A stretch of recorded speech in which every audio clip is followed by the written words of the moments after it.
کہ اس سے کوئی مسئلہ جموں کشمیر کے لوگوں کا حل ہوگا. ایک 2019 کے ری آرگنائزیشن ایکٹ میں آج کیوں ضرورت پڑی, امینڈمنٹ کرنے کی ضرورت کیوں پڑی؟ اس کا مطلب ہے دال میں کچھ کالا ہے.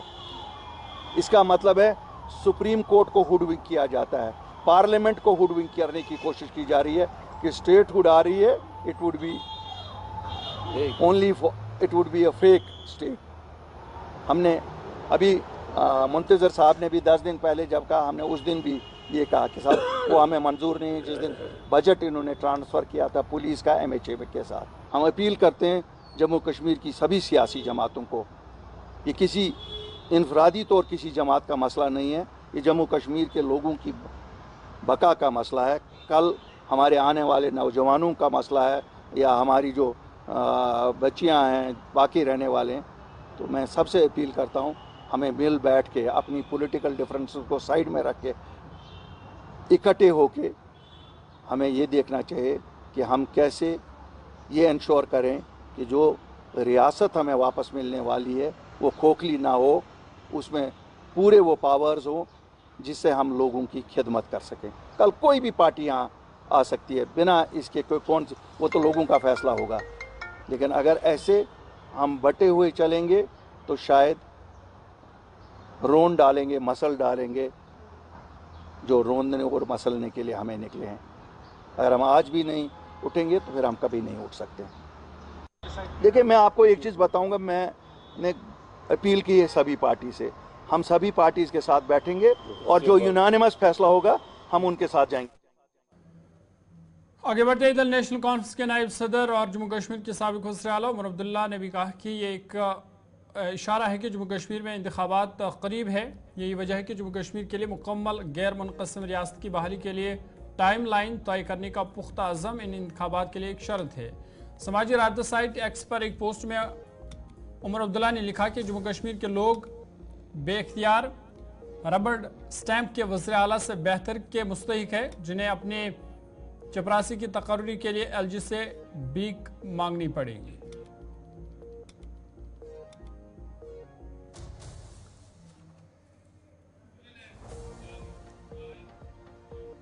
ادھر جموں کشمیر کے سابق وزیر اعلیٰ اور PDP صدر محبوبہ مفتی نے بھی اس فیصلے کی مخالفت کرتے ہوئے کہا کہ اس فیصلے سے پتہ چلتا ہے کہ لوگوں کو اور زیادہ تذلیل کیا جا رہا ہے. محبوبہ مفتی نے کہا کہ جموں کشمیر کے لوگوں کو بے اختیار بنایا جا رہا ہے, یہ تمام فیصلے آئین کے خلاف ہیں. نہیں بلکہ ایک ایسا فرمان آج نظر عام پہ آیا کہ جس سے یہ پتہ چلتا ہے کہ اور زیادہ جموں کشمیر کے لوگوں کی تذلیل ہونے والی ہے, اور زیادہ جموں کشمیر کے لوگوں کو بے اختیار کیا جا رہا ہے. 2019 میں جو ہوا, جو جموں کشمیر کے ساتھ کیا گیا, جس طرح جموں کشمیر کو ٹکڑوں میں بانٹا گیا, اس کے بعد ہماری خصوصی جو ہماری پوزیشن تھی اس کو تار کیا گیا, اور یہ سب چیزیں غیر آئینی طریقے سے کی گئی. اور اس کے بعد جس طرح لوگوں کو پکڑ کے جیلوں میں ڈالا گیا, اور آج تک یہ سلسلہ جاری ہے.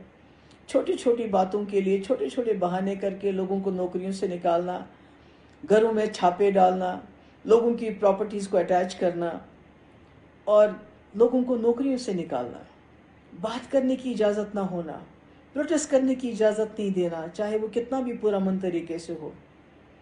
یہ سب کرنے کے باوجود ایسا لگتا ہے کہ مرکزی سرکار کو جموں کشمیر جو بالکل خاموش ہو گیا ہے, ہماری خاموشی سے بھی ڈر لگتا ہے. نہیں تو کیا وجہ ہے کہ آپ ہمیں ہمارے شہیدوں کو بھی یاد کرنے کی اجازت نہیں دیتے ہو؟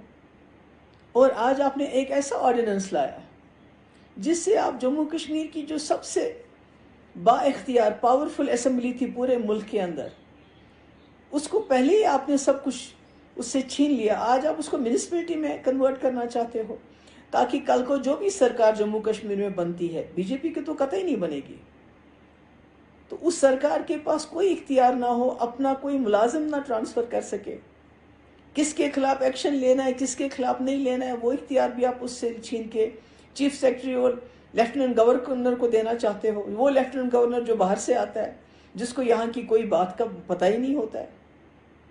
آپ کو یہاں کے لوگوں پہ اگر بھروسہ نہیں ہے تو پھر کیوں رکھا ہے یہاں کے لوگوں کو؟ آپ تو دوسرے کشمیر کو اپنے ساتھ ملا لیں۔ ناظرین، اب تک پروگرام میں آپ کا دوبارہ خیر مقدم ہے۔ کانگریس کے صدر ملکارجن کھڑگے نے کہا کہ مودی حکومت کی جموں کشمیر کے ساتھ دھوکہ دہی جاری ہے۔ ایکس پر ایک پوسٹ میں کانگریس صدر ملکارجن کھڑگے نے کہا کہ یہ قدم مودی حکومت کے تحت روزانہ جاری رہنے والے سنویدھان ہتیا دیوس کے ایک اور مثال کو ظاہر کرتا ہے۔ JNK ری آرگنائزیشن ایکٹ 2019 کی سیکشن 55 کے تحت رولز میں ترمیم کر کے LG کو مزید اختیار دینے والے نئے سیکشنز کے اندراج کے صرف 2 معنی ہیں، یہ ملکارجن کھڑگے کا کہنا ہے۔ ان کے مطابق مودی حکومت جموں کشمیر کو مکمل ریاست کا درجہ دینے میں تاخیر کرنا چاہتی ہے، حالانکہ سپریم کورٹ نے 30 ستمبر 2024 تک اسمبلی انتخابات کا حکم دیا ہے۔ نمبر 1۔ نمبر 2، یہاں تک کہ اگر مکمل ریاست کا درجہ بحال کر دیا جاتا ہے تو وہ نو منتخب ریاستی حکومت کو LG کے رحم و کرم پر رکھنا چاہتی ہے۔ اس کے انتظامی اختیارات کو دبا کر مودی سرکار کے تحت روزانہ جاری رہنے والے سنویدھان ہتیا دیوس کی ایک اور مثال ہے، یہ ملکارجن کھڑگے نے ایکس پر ایک پوسٹ کے ذریعے کہا ہے۔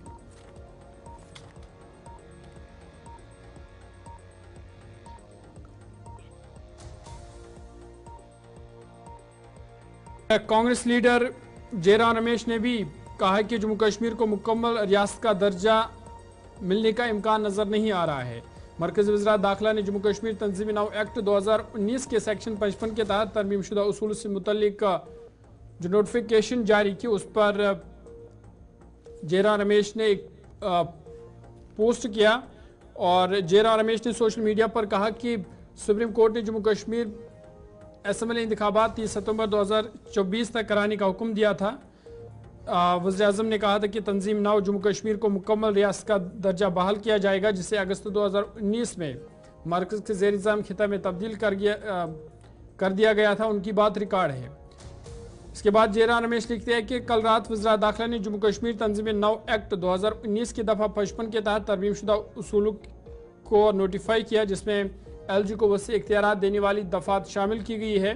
اس نوٹیفیکیشن کا واحد مطلب یہ نکالا جا سکتا ہے، جے رام رمیش کے مطابق کہ مستقبل قریب میں جموں کشمیر کو مکمل ریاست کا درجہ ملنے کا امکان نظر نہیں آ رہا ہے۔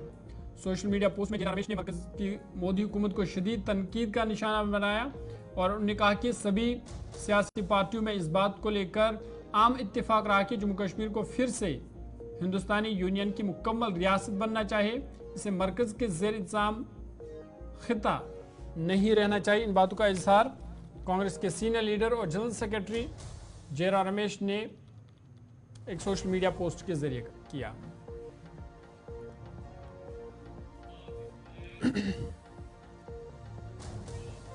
آگے بڑھتے بات محرم الحرام کے حوالے سے کرتے ہیں، اور آپ کو بتا دیں کہ محرم الحرام کے حوالے سے آج ایک اعلیٰ سطح اجلاس منعقد ہوا، جس دوران سیکیورٹی صورتحال کا جائزہ لیا گیا۔ Inspector general of police Kashmir range ودی کمار بردی نے کشمیر صوبے کے سیکیورٹی صورتحال کا ایک اعلیٰ سطح میٹنگ کے دوران جائزہ لیا۔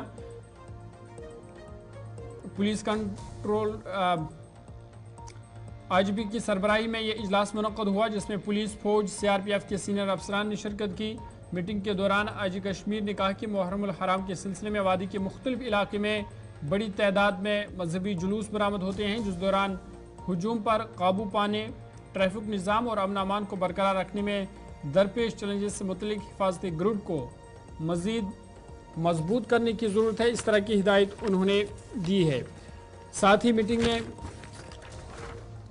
IGP کشمیر نے محرم الحرام کے تقریبات کے پرامن انعقاد کو یقینی بنانے کے لیے فل پروف سیکیورٹی انتظامات کو یقینی بنانے کے ساتھ ساتھ رات کے جلوس کے دوران چوکسی بڑھانے کی بھی ہدایت دی ہے۔ IGP کشمیر نے افسران کو حکم دیا کہ حفاظتی انتظامات کا جائزہ لینے کے لیے امام بارگاہوں اور مساجد کا دورہ کرے اور شیعہ سنی برادری کے ساتھ میٹنگ بھی کرے۔ انہوں نے کہا کہ تمام تقاریب ذوالجنہ جلوسوں کے محفوظ اور پرامن انعقاد کے لیے شیعہ برادری کے رہنماؤں اور اراکین کے ساتھ ساتھ رابطے میں رہنے پر بھی انہوں نے زور دیا۔ ضلعی سربراہان کو بھی ہدایت دی کہ وہ اپنے اپنے اضلاع میں جامع سیکورٹی حکمت عملی اور روٹ پلان مرتب کرے تاکہ کسی بھی ناخوشگوار واقعے سے بچا جا سکے۔ میٹنگ کے آخر پر IGP کشمیر کو سالانہ امرناتھ یاترا کے حوالے سے بھی جانکاری فراہم کی گئی۔ اور یاتریوں کی حفاظت کے لیے سیکورٹی کی خاطر کا انتظامات کیے گئے ہیں۔ آئی جی پی نے افسران کو ہدایت دی کہ سالانہ امرناتھ یاترا کو خوش اسلوبی کے ساتھ پائے تکمیل تک پہنچانے کی خاطر یاتریوں کے نقل و حمل کے دوران چوکسی برتنے کی ضرورت ہے۔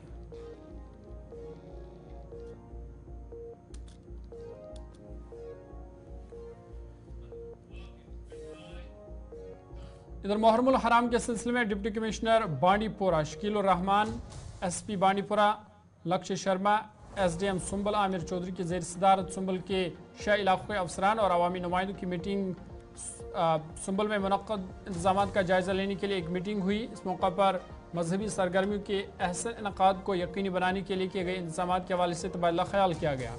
اس موقع پر خطاب کرتے ہوئے ڈی سی نے متعلقہ افسران پر زور دیا کہ وہ شیعہ اکثریتی علاقوں میں بلا تعطل بجلی اور پانی کی فراہمی کے حوالے سے خاطر کا انتظامات کرے تاکہ لوگوں کو کسی قسم کی مشکلات کا سامنا نہ کرنا پڑے۔ اس بات سے کہ مجھے لگتا ہے کہ ڈی سی صاحب ہمارے بڑے سنجیدہ ہے، اپنے ڈسٹرکٹ کو اور محرم کے حوالے سے بہت سارے انیشیٹیوز انہیں اس سے پہلے بھی لیے تھے اور آج تیسری بار یہاں پر آ گئے۔ اس سے اخذ ہوتا ہے کہ یہ کتنے سیریس ہے۔ تو باقی معاملات کے حوالے سے جو باتیں ہوئی ان میں جو باتیں رہ گئی تھی، پچھلے کچھ باتیں بہت سارے ڈپارٹمنٹ میں نے فزیکل طریقے سے ان کو عمل درآمد نہیں کیا تھا، لیکن آج کلیئر کٹ ڈی سی صاحب نے ان کو انسٹرکشنز دے دی، جہاں بھی ان کو پیسے کی ضرورت پڑے گی، جہاں بھی بجٹ کی ضرورت پڑے گی، جہاں بھی اسسٹنس کی ضرورت پڑے گی، وہاں یہ بھرپور تعاون دینے کے لیے تیار ہے۔ اور ہمیں امید ہے کہ آنے والے جو دن ہیں اس میں بالکل ہمارے علاقوں میں انتظام ہوگا اور بہترین طریقے سے، آسان طریقے سے، جس طریقے سے ڈی سی صاحب نے ہمیں یقین دلایا، ہمیں پر امید ہے کہ ان کی یقین دہانی کے ساتھ انشاءاللہ تعالی کام اچھے ہوں گے۔ ادھر ہر سال کی طرح اس سال بھی 6 محرم الحرام کو انجمن جعفریہ سرنکوٹ مینڈر کی جانب سے ایک میٹنگ منعقد کی گئی، جس میں تحصیل انتظامیہ کے ساتھ ساتھ دیگر مسائل کے معززین نے شرکت کی۔ میٹنگ میں 9 محرم الحرام کے جلوس اضحیٰ کو احسن طریقے سے نکالنے پر تبادلہ خیال ہوا۔ میٹنگ میں تمام اراکین اور تحصیل انتظامیہ کی طرف سے مکمل تعاون کی یقین دہانی کرائی گئی۔ اس موقع پر انجمن جعفریہ سرنکوٹ مینڈر کے صدر جناب سید صفدر حسین جعفری صاحب نے تمام افسران اور دیگر معززین کا شکریہ ادا کیا۔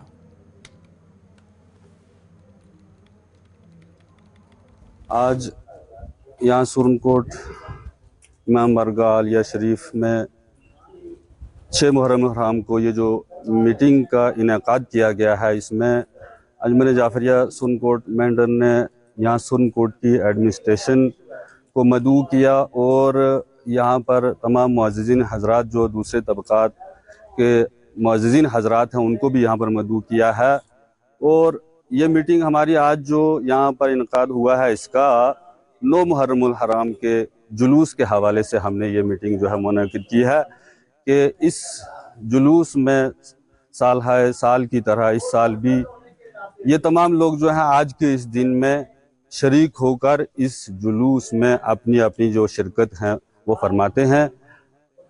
آج ہم نے یہ میٹنگ رکھی ہے تو کل جو 7 محرم کو یہاں پر ہی امام بارگاہ میں شہزادہ قاسم علیہ السلام کا جلوس جو ہے وہ برآمد ہوگا۔ یہ لگ بھگ 40 سال پہلے ہمارے مولانا سید خادم حسین شیرازی صاحب مرحوم انہوں نے اس میٹنگ کی بنیاد رکھی۔ یہ 7 محرم الحرام کو تحصیل سرنکوٹ کی سول ایڈمنسٹریشن، پولیس ایڈمنسٹریشن اور سول سوسائٹی کے جتنے بھی ممبرس ہیں ان سب کے ساتھ مل کر یہاں پہ یہ میٹنگ منعقد ہوتی ہے ہر سال، اور یہ جتنے بھی یہاں کے زعماء حضرات ہیں اس میں حصہ لیتے ہیں۔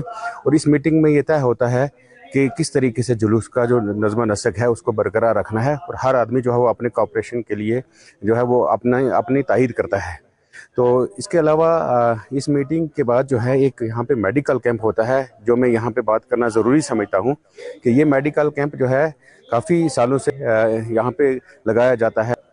یہ 8 محرم الحرام کو ہوگا، جس میں ڈسٹرکٹ پونچھ کے اچھے ڈاکٹر ہوں گے، اور خاص کر پیڈیاٹرک ونگ سے چلڈرن اسپیشلسٹ ڈاکٹر سید ذاکر حسین شاہ صاحب یہاں پہ پورا دن اویلیبل ہے۔ لوکیشن تحصیل کمپلیکس کے بالکل سامنے۔ ناظرین اب تک پروگرام جاری ہے، چھوٹا سا بریک کے بعد جلد حاضر ہوں گے۔